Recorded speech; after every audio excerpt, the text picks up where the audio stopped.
To the Gaza conflict now, and international efforts to get humanitarian aid into the enclave are ramping up. A second ship is preparing to sail from Cyprus with more supplies. A first ship carrying around 200 tonnes of food is just hours away from landing.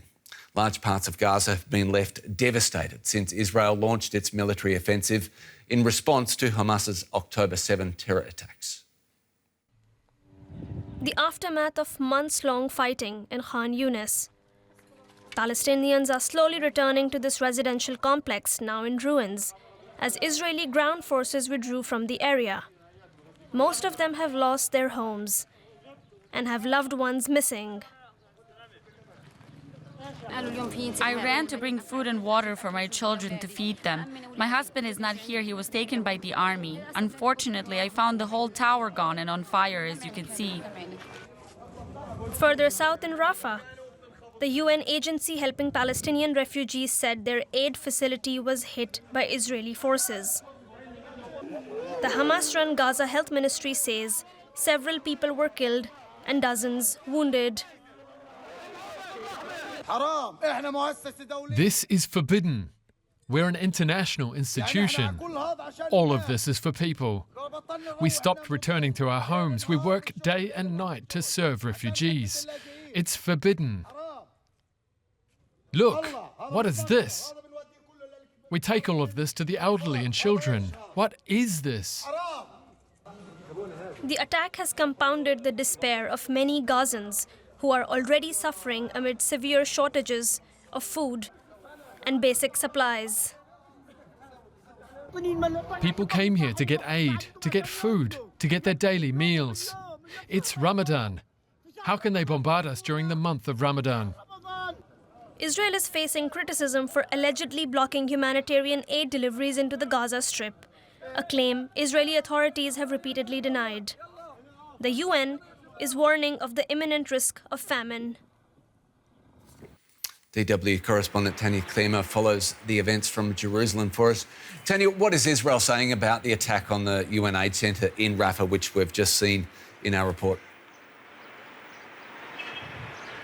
Well, the Israeli military said in a statement that the airstrike targeted a Hamas commander who provided intelligence, as they said, to on troop movements, and also, as they claim, was involved in taking control of humanitarian aid. Hamas has said in a statement that he was part of its police force. Now, and we've been hearing, of course, from UNRWA, the UN Agency for Palestinian Refugees, that they had shared the coordinates that is usually being done with the Israeli military of this distribution center. They said it's one of the few distribution centers in the south that is still functioning, and one of their staff members was killed. Tanya, as an Israeli army spokesman told international media on Wednesday that Israel was trying to, quote, flood Gaza with humanitarian aid. Attacking an aid centre would seem to run counter to that goal, would it not?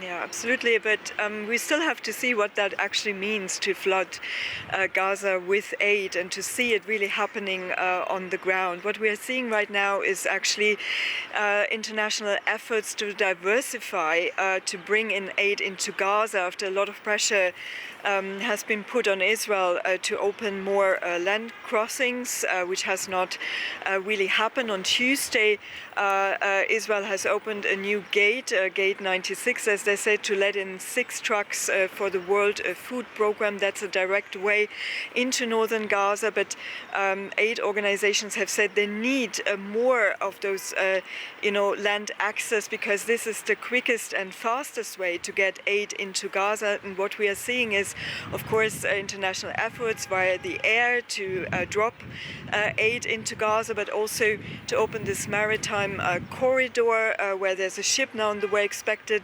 potentially later today to come to Gaza. But also the US military wants to build a floating pier. That will take some time. But we also heard, of course, from aid organizations that they're calling for a ceasefire so that people can get the aid safely, because it's the distribution in Gaza while a war is going on with all kind of logistical obstacles as well. They're saying that it's so difficult to get the aid, especially into northern Gaza. Logistics are critical at this moment, Tanya. Has it already been decided, both in terms of the ship that you speak of that's already on its way or nearly being unloaded, has it already been decided how and exactly where this aid will be distributed? No, we don't know the details yet. So we're expecting the ship to arrive. It's towing a barge also with all this aid. So it is slowly moving. We were told might be happening today.